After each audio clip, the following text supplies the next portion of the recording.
Oke, selamat malam pemirsa. Ketemu lagi di channel saya ya, di channel Valen. Pada kesempatan malam hari ini saya akan memberi satu edukasi dengan membawa satu tema, yaitu praktisi dari Triteos akan merespon bagaimana konsep Trinitas yang disampaikan oleh seorang pendeta yang cukup dikenal di kalangan Kristen, dan beliau adalah Pak Pendeta Esra Soru, di mana di salah satu konten dari beliau menjelaskan tentang konsep Trinitas menurut pendapat dari beliau, yaitu Pak Pendeta Esra Soru. Dan pada kesempatan kali ini saya menghadirkan salah satu praktisi Kristen juga, tetapi dia memiliki satu keimanan yang condong ke Triteos. Nah, di sini ada Pak Jody ya, sebagai selaku praktisi Kristen yang mengimani konsep ketuhanan secara Triteos. Mungkin ada perkenalan dulu dari Pak Jody. Silakan Pak Jody. Baik, selamat malam pemirsa. Nama saya Ferdinand Jody Indarto, ya, saya wong Solo yang kebetulan bercorak doktrin homoiousios ya. Nah, homoiousios itu sebetulnya adalah corak doktrin Trinitas subordinat. Trinitas subordinat itu yang simetris dengan bapak-bapak gereja, simetris dengan Tertullianus, simetris dengan Eusebius Group di Konsili Nicea yang mengalami kekalahan di dalam voting Konsili Nicea. Nah, semoga apa yang saya sampaikan ini bersama dengan Bro Valen bisa membuka pikiran ya, terutama para Kristen gitu, bahwa apa yang disampaikan Pak Pendeta Esra Soru itu berdasarkan sudut pandang homoousios atau sudut pandang Bapak Gereja Athanasius, ya, yang belum tentu itu simetris dengan apa yang tertulis di Alkitab. Silakan dilanjutkan, Bro Valen. Mungkin sebelum Pak Jody merespon, alangkah baiknya kita mendengarkan bagaimana pendapat dari beliau ya, yaitu Pak Pendeta Esra Soru terkait dengan masalah Trinitas. Bisa di share screen Pak Jody supaya kita bisa membahas ya dalam konteks edukasi. Ini ya.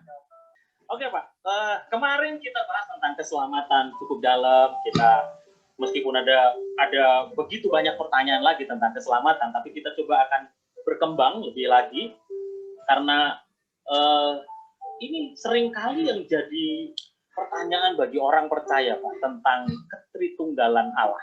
Jadi sebetulnya bagaimana sih Pak penjelasan tentang ketritunggalan Allah dan apa yang terjadi, pengajaran yang salah dan mungkin ditangkap umat Kristen di luar sana, mana yang salah dan mana yang benar. Mungkin Pak Esra bisa menjelaskan lebih lanjut mana yang salah dan mana yang benar. Contoh-contoh yang ada di luar. Ya, kalau bicara tentang yang salah ini banyak ya. Tetapi pandangan standar di dalam iman Kristen itu adalah Allah Tritunggal. Itu berarti Allah itu ada trinya, ada tunggalnya. Nah, apa yang tri, apa yang tunggal. Nah, jangan berpikir bahwa Allah Tritunggal itu adalah Allah tiga sekaligus satu, Allah satu sekaligus tiga. Itu tidak masuk di akal. Ya, Tritunggal itu berarti trinya, tunggalnya, ada yang tri, ada yang tunggal. Apa yang tri? Pribadinya. Pribadinya tri, berarti Bapa, Anak, Roh Kudus. Tapi ada yang tunggal. Tunggalnya apa? Tunggalnya adalah hakikatnya. Jadi Tritunggal, tiga pribadinya, satu dan sama hakikat. Nah, tiga pribadi, satu hakikat. Ya. Nah, ini penting karena ada banyak ajaran yang salah menganggap bahwa Allah.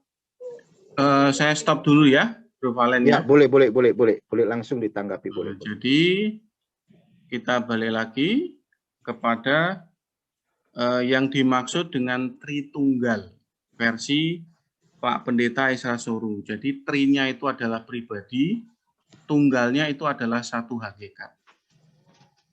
Nah, kalau kita melihat dari diagram, ya, dari diagram yang bisa kita simak,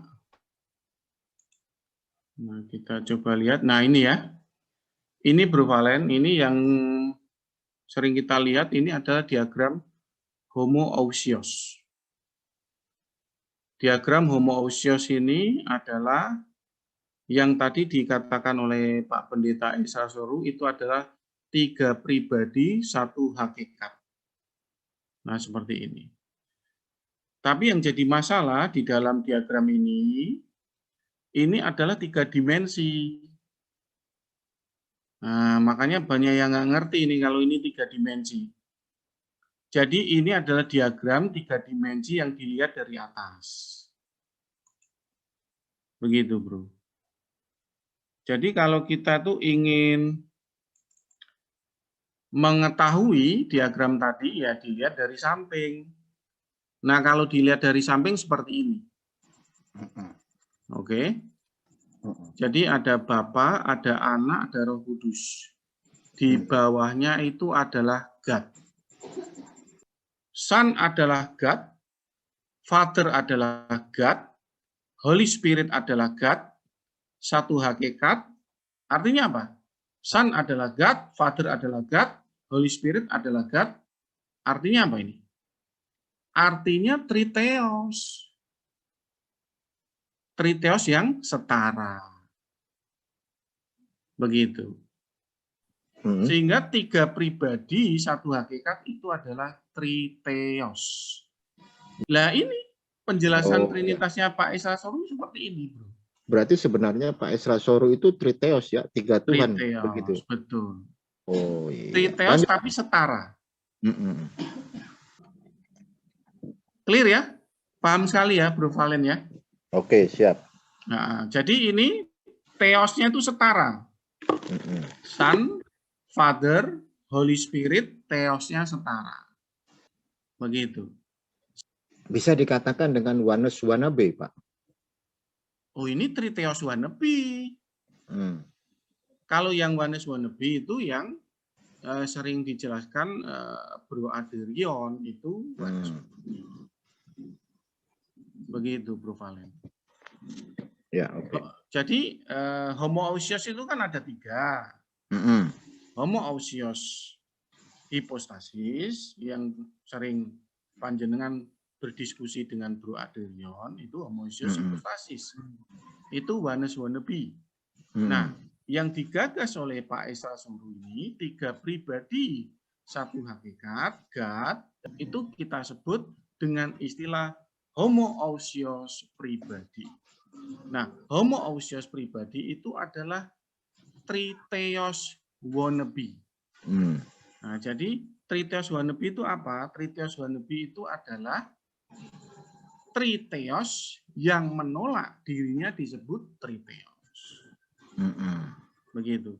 Oneness wannabe itu apa? Oneness wannabe itu bercita rasa oneness, menolak disebut oneness.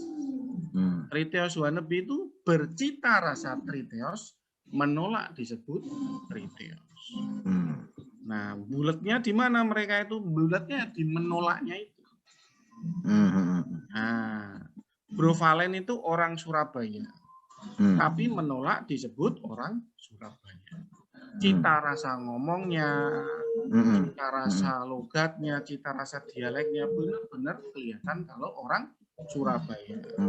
Tapi ketika ngobrol sama saya, menolak disebut orang Surabaya.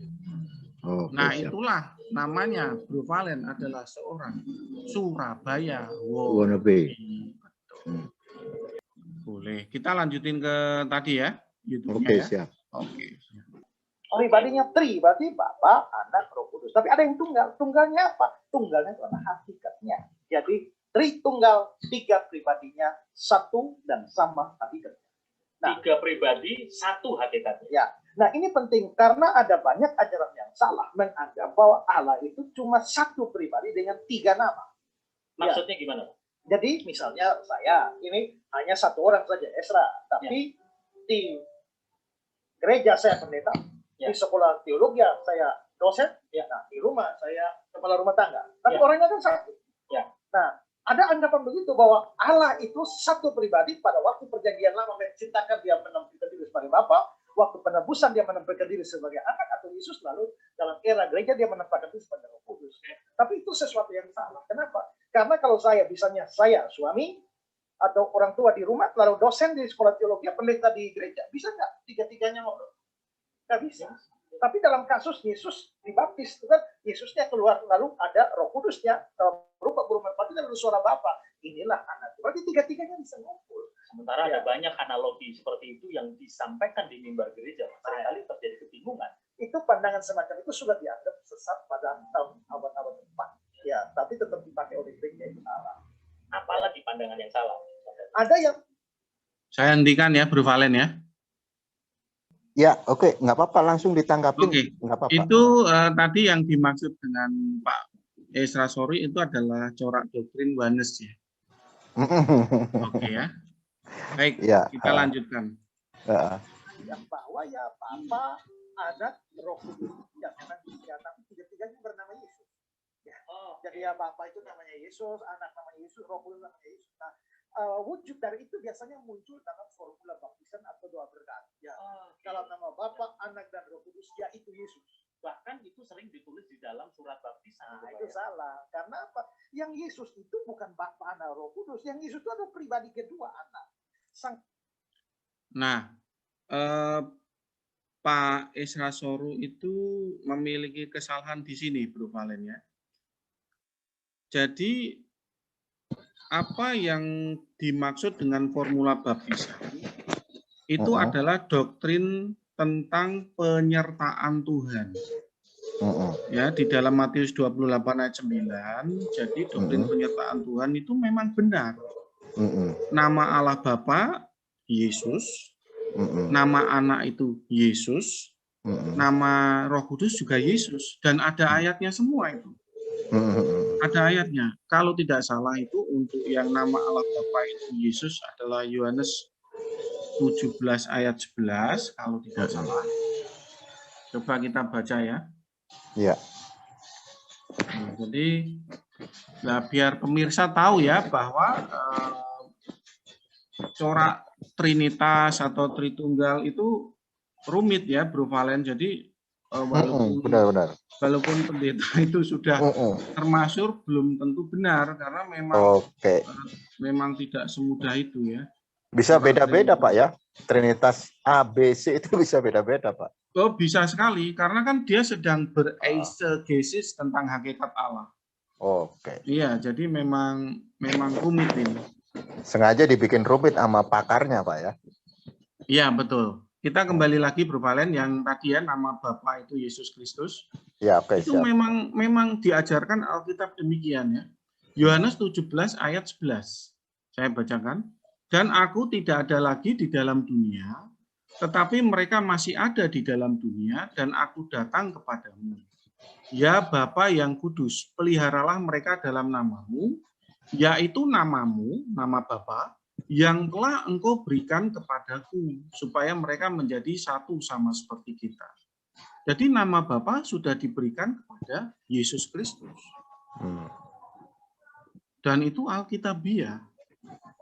Begitu. Kalau mengenai nama anak Yesus Kristus kan itu Lukas ya, Lukas 1 ayat 31 kalau tidak salah. Nah itu kalau nama anak Yesus Kristus kan semua orang udah ngerti ya Bro Valen ya. Sesungguhnya engkau akan mengandung dan akan melahirkan seorang anak laki-laki dan hendaklah engkau menamai dia Yesus. Yesus. Ya.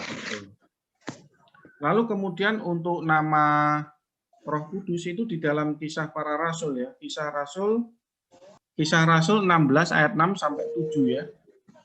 Mereka melintasi tanah Frigia dan tanah Galatia karena Roh Kudus mencegah mereka untuk memberitakan Injil di Asia. Dan setibanya di Misia, mereka mencoba masuk ke daerah Bitinia, tetapi Roh Yesus tidak mengizinkan mereka. Ya kan? Ya. Roh Kudus juga dinamakan Yesus.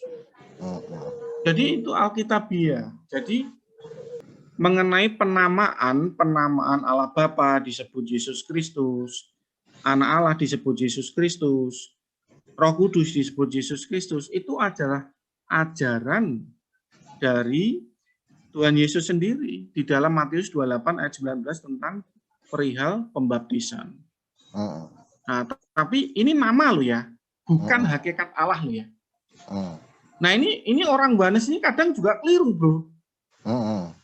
Diajarkan tentang nama, Tapi larinya ke hakikat Allah. Hakikat Allah yang prima causa dan transenden. Walah, mawuk. Iya. Tapi pada intinya memang ada Pak ya, di dalam perjanjian baru memang ada ya. Ada. Ya, berarti apa yang disampaikan sama Pak Esra Soru keliru ya. Keliru. Tadi ya. Keliru. Nah, ya, lanjut Pak Jody. Nah, jadi apa yang disampaikan Pak Pendeta Esra Soru bahwa nama Bapa disebut Yesus nggak boleh, nama Roh Kudus disebut Yesus nggak boleh. Lu boleh banget. Kan itu nama. Nama dengan hakikat Allah itu sangat berbeda, Bro.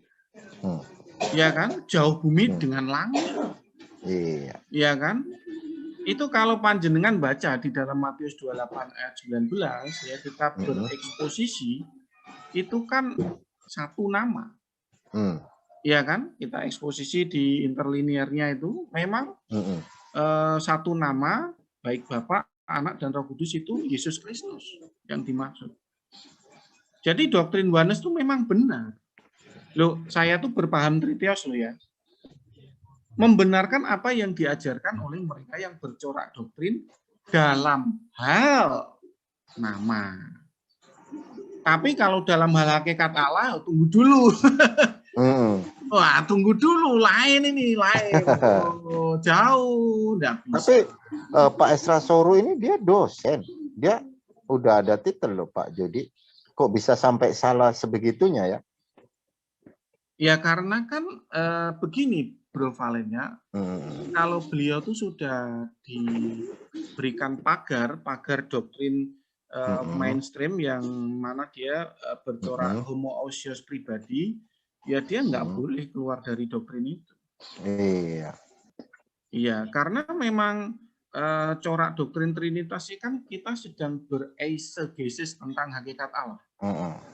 Ya kan, yang sering saya muat di konten saya ada oneness, ada homoousios, ada homoiousios dan heterosios. Itu semuanya bereisegesis tentang hakikat Allah. Mengikuti jejak Tuhan Yesus yang mengajarkan tentang exegesato to patros. To patros ekenos exegesato. Di dalam Yohanes 1 ayat 18. Nah, para bapak gereja itu mengikuti apa yang diajarkan oleh Tuhan Yesus, bereisegesis tentang hakikat Allah. Nah, masalahnya ini ya, mereka tuh bereisegesis tentang hakikat Allah, nggak ngerti apa yang mereka sedang kerjakan itu sedang ngapain, nggak mudeng. Jadi semua ayat itu digebyah-uyah. Gitu. Yang namanya bereisegesis atau menafsir hakikat Allah itu orang Yudaisme aja tidak berani. Ya kan? Ayub 11 ayat 7 jelas menyatakan siapakah yang dapat mengetahui hakikat Allah. Nah, sehingga kalau orang Kristen itu ya sebelum menafsir di dalam hakikat Allah harus sadar dulu bahwa di sini tuh area-area yang banyak menafsir, banyak asumsi, banyak bersifat filsafat dan sebagainya, sehingga ada kemungkinan setiap corak itu keliru. Begitu. Nah, sehingga jangan terlalu percaya diri untuk membidatkan atau menyesatkan corak yang satu dengan yang lain. Nah, kita lanjutkan ini. Ya, oke. Sang Bapa, Sang Anak, Sang Roh Kudus, dan yang anak ini datang ke dalam waktu datang dalam dia akan Yesus. Ya. Jadi beri nama Yesus. Yesus itu nama manusia. Ya, karena dari kata Ibrani Yosua, jadi atau Yesua. Jadi yang merupakan Yesus itu hanya merujuk pada pribadi kedua, bukan tiga pribadi. Jadi Pak, sorry Pak, saya potong langsung saja Pak. Kalau ada tiga pribadi kayak begitu, apakah ada hierarkinya Pak? Mana yang lebih tinggi, mana yang lebih rendah? Kalau ada hierarki, berarti kita bisa berpikir bahwa ada Allah tinggi, Allah rendah. Nah, Allah tinggi, Allah rendah itu bukan konsep Kristus, itu konsep dalam penyembahan gaib, dalam dewa-dewa tiga serangkai, dalam berbagai macam budaya, itu ada satu lebih hebat dan yang lain. Tidak. Dalam Kristen percaya bahwa mereka Bapa, Anak, Roh Kudus itu sama kuasanya, setara, sama kekal dalam segala sesuatu mereka sama. Hanya hakikatnya satu dan sama. Nah, ini penting sekali.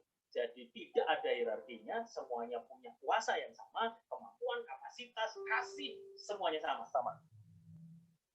Menarik. Jadi karena ada begitu banyak tentang ketritunggalan Allah ini. Saya hentikan, Bro Valen, ya saya lanjutkan. Ini jelas keliru.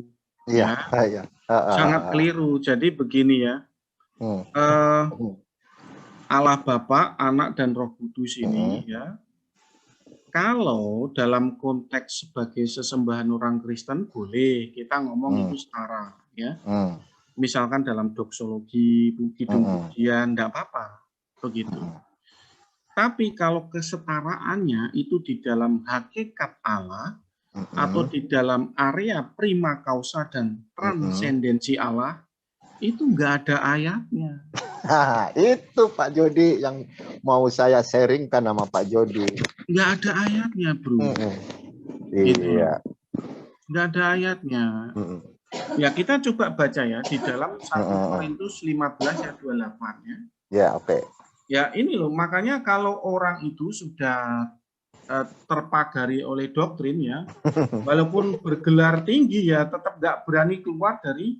Nah, kita kembali lagi apa yang diajarkan Pak Esra Soru, bahwa kalau ada hierarki ya, dalam hakikat Allah ada hierarki, itu adalah sesat dan ajaran pagan. Kalau nggak salah begitu ya tadi ya, Bro? Iya, benar. Nah, kita coba baca di dalam 1 Korintus 15 ayat 28.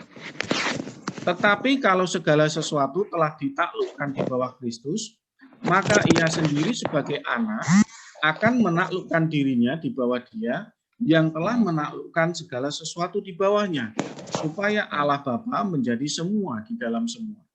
Kalau kita lihat ini jelas sekali nih subordinatnya. Maka ia sendiri sebagai anak akan menaklukkan dirinya sendiri di bawah Allah Bapa. Anak Allah menaklukkan dirinya di bawah Allah Bapa.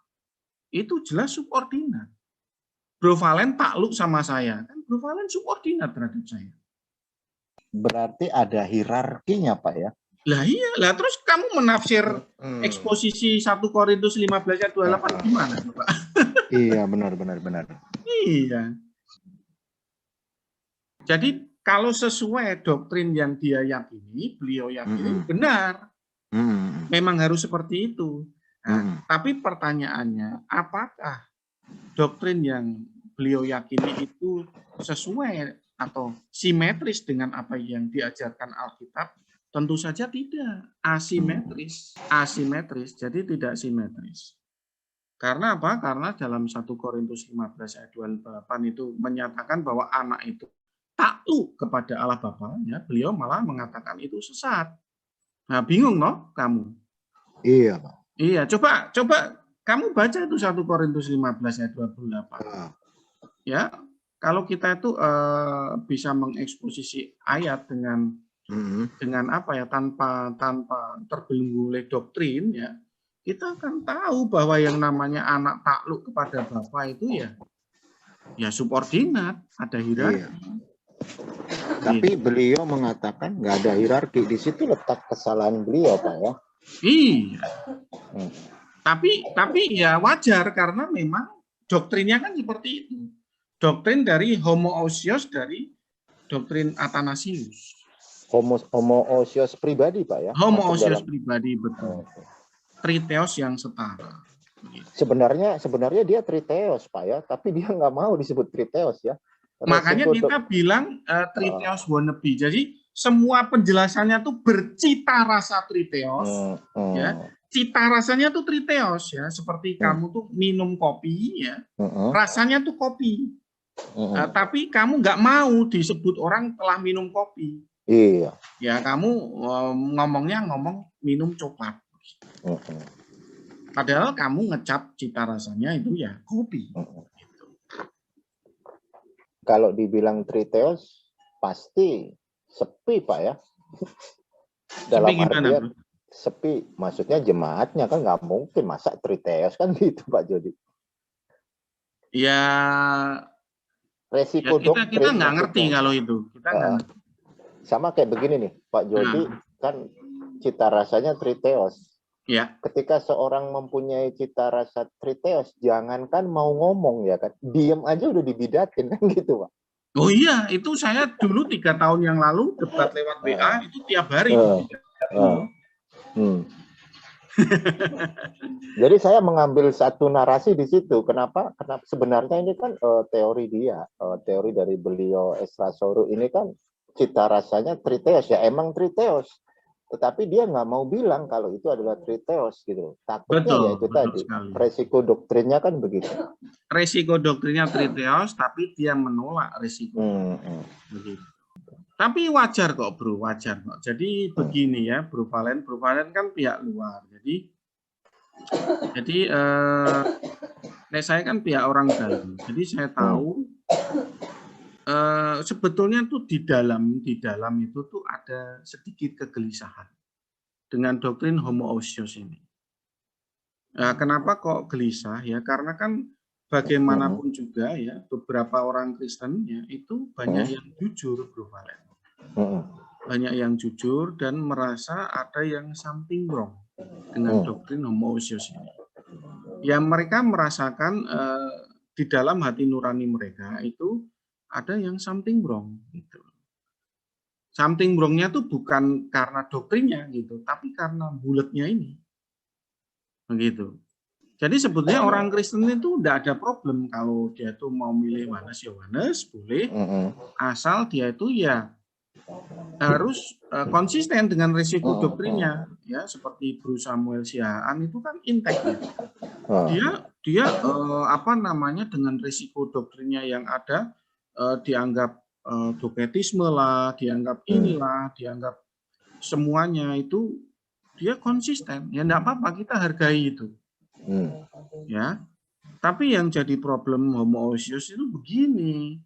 Dia itu bercita rasa triteos atau bercita rasa oneness, tapi enggak mengaku triteos juga enggak mengaku oneness.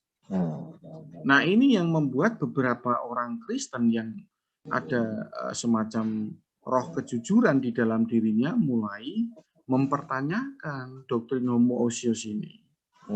Nah, tapi karena kan mayoritas ya, terus kemudian brainwash-nya juga kuat. Nah, sehingga ya kalau orang yang keluar dari doktrin ini dianggap bidat, sesat, masuk neraka, batu kilangan diikatkan lehernya di tengah laut, ya kan? Jadi takut, takut gitu. Padahal saya tuh selalu dalam menjelaskan tentang corak doktrin Trinitas itu dari ujung kuku ke rambut itu semuanya clear, bro. Loh, misalkan ya ada orang bertanya sama saya, asal saya kuat loh, kuat duduk gitu, enggak kesemutan, sampai 6 jam juga saya akan layani, bro. Begitu, sampai clear, sampai dia tuh bisa jelas ya pengertian tentang eisegesis, hakikat Allah ini, supaya dia nggak mumet gitu loh, supaya dia merdeka dari belenggu-belenggu doktrin yang membuat dia tuh pusing gitu. Nah, cuman ya mau bagaimana lagi ya, orang Kristen itu kalau dianggap memiliki 3 Allah itu takut sekali. Ya itu yang saya bilang itu tadi, resiko doktrinnya mereka nggak berani tanggung. Makanya kalau saya analogikan, contoh kayak Pak Jody aja, Pak Jody belum bicara aja udah dibidat-bidatin kan gitu. Iya. Saya stop share ya bro, tidak apa-apa ya, udah selesai. Ya. Jadi begini intinya bro, intinya itu homoousios Athanasius itu tidak memiliki dasar. Cuman kalau saya ngomong begitu udahlah, mas, dari ujung ke ujung orang Kristen itu bidat ya, pasti melempari batu sama saya.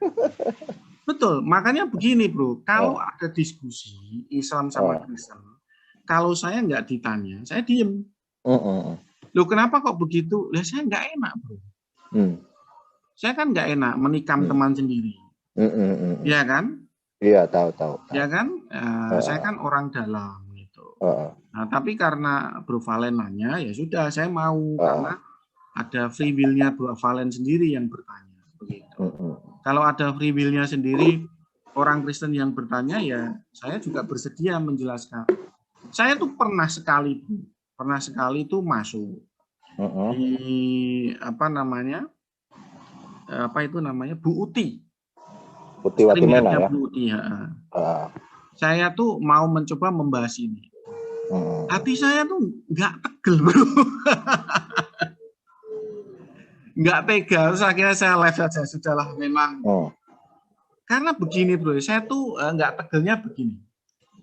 Doktrin homoousios tuh kan sudah menjadi semacam permata bagi mereka. Itu sesuatu yang dielus-elus, sesuatu yang menjadi permata, sesuatu yang dianggap bernilai tinggi bagi mereka. Gitu kan. Nah, saya tuh nggak sampai hati gitu loh, mencabut itu dari mereka. Gitu. Makanya saya tuh ya sudah nggak tega. Tapi misalkan Bro Valen atau yang Muslim berdiskusi dengan Bu Uti atau siapa yang Kristen gitu, saya ikut nimbrung dan ditanya, saya bersedia menjelaskan. Gitu. Karena kan nggak tega aja, bro. Ya, mungkin suatu ketika saya harus tega mungkin ya, tapi untuk saat ini nggak tega saya. Ya gimana mau bicara ya. Kita tahu cita rasa triteos itu minoritas gitu loh. Jangankan ngomong, orang diem aja udah dibidatin kan gitu. Iya. Gini bro. Mereka tuh nggak tahu ya. Nggak tahu. Gini aja. Kita nggak usah jauh-jauh ya. Mereka sering menyebut berdoktrin Tritunggal. Gitu. Kamu coba tanya mereka. Kamu survei, nggak usah banyak-banyak. Ya. 10 orang saja. Misalkan Bu Uti gitu. Bu Uti, Tritunggalnya panjenengan itu sebetulnya berdoktrin homoousios. Homoousios itu sebetulnya adalah ada yang homoousios hipostasis atau oneness wannabe, ada yang homoousios pribadi atau tritheos wannabe. Kamu survei 10 orang yang tahu apa yang kamu tanyakan itu, aku jamin jumlahnya 0. 0. Apa enggak ngeri itu? Saya ngelihat ini Pak Judi ya. Ya. Misal kita bahas konsep ketuhanan nih.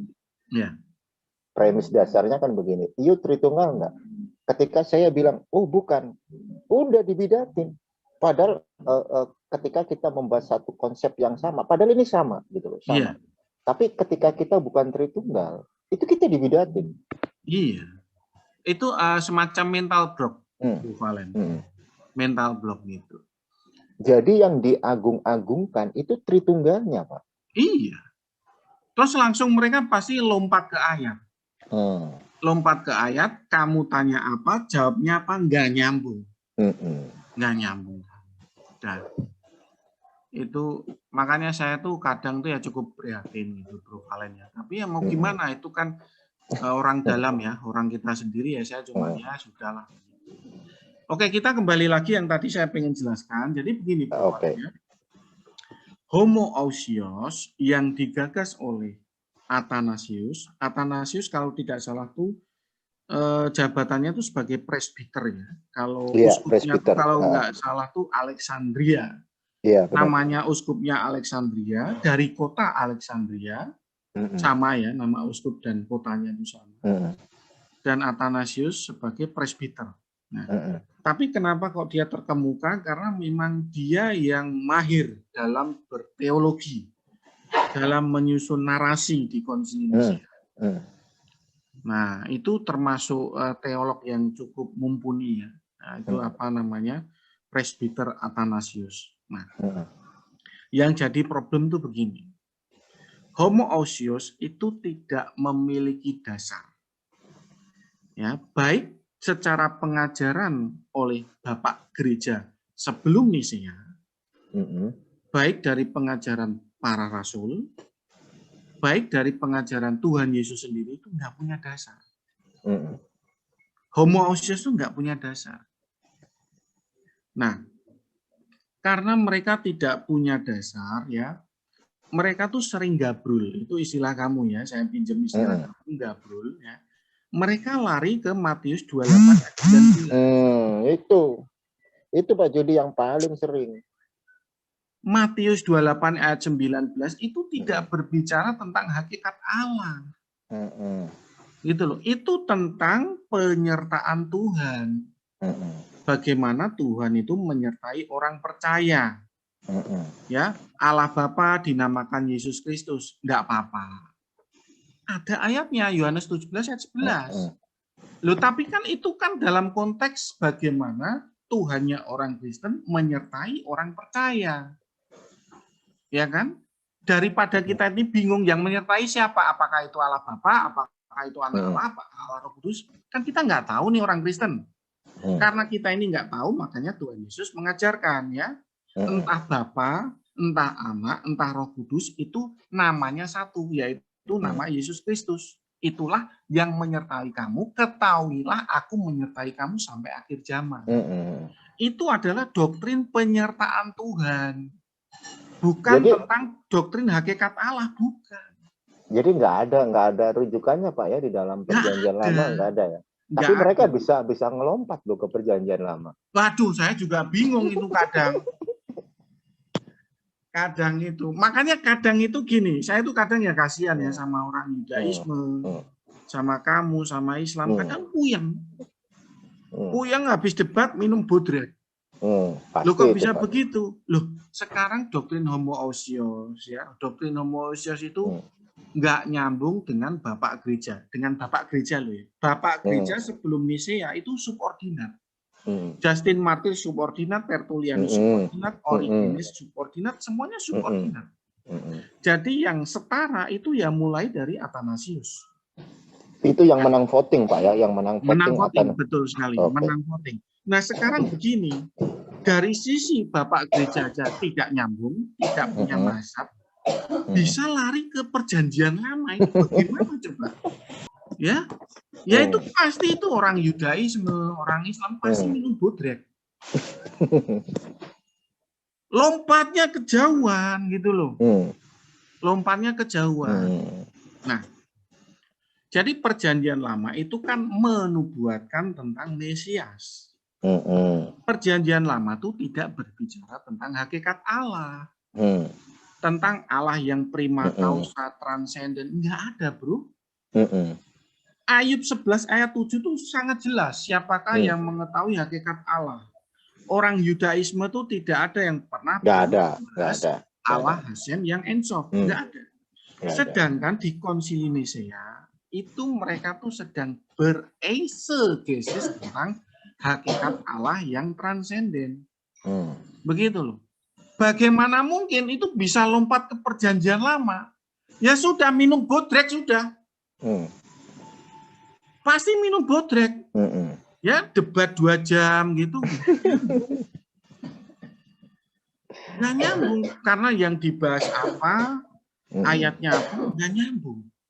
Gitu. Sudah nggak nyambung, ngotot. Ya kan? Dibidat-bidatin Pak. Dibidat-bidatin, ngotot. Emosi, ngajak gelut gitu kan. Ya. Sampai keluar satu narasi yang nggak percaya masuk neraka. Itu dia. Nah makanya ya semoga ya, nah, mungkin ada orang Kristen atau apa ya, saudara seiman yang menyimak channelnya Bro Valen ini ya, mulai memahami bahwa apa yang dibahas di Konsili Nisea itu tentang eisegesis hakikat Allah. Itu area pucuk.